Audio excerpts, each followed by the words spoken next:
them to what their own intent would be should they actually do something. Here I am, a critic, shitting on critics, normalizing public emotional self-flagellation right before your eyes in a vain effort at proving how I'm a deep writer. Is it working? Like, comment, and subscribe if it's working. My Patreon, Substack, Ko-fi, Backed By, and Twitter are all linked below. Why aren't I better than this?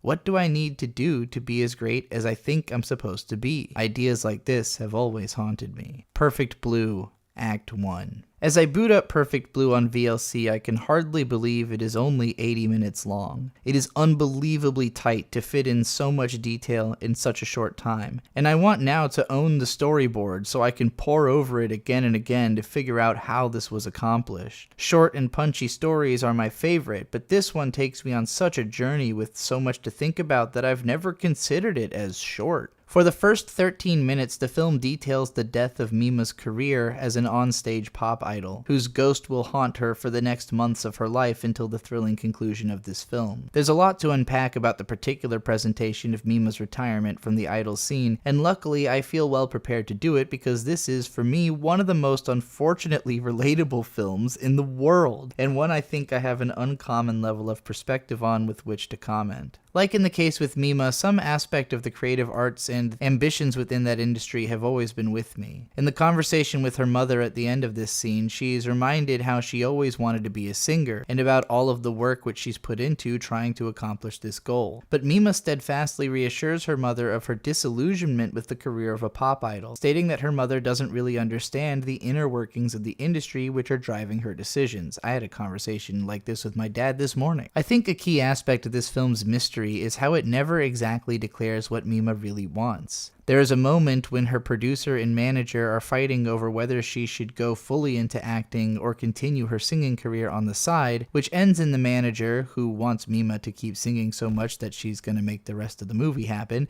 asking that they consider Mima's feelings. The film cuts away, but the implication is that she really did want to leave the idol industry behind, and frankly, everything about the scene of her last concert makes that seem like the correct decision. It's easy to be sympathetic to Mima for me because I understand her position, but I wonder how other viewers will look at the way that she ends her career. There's a moment after she's retired and packed away her band's poster when she opens up some fan mail that says, "Please sing for us forever," to which she verbally responds, "I can't do that though." I can understand her feelings, but Mima never actually shares those feelings with the fans. She never explains to them why she's leaving or what any of this ever meant to her in the first place, really. In her perspective, she's making the logical choices based on circumstances as she understands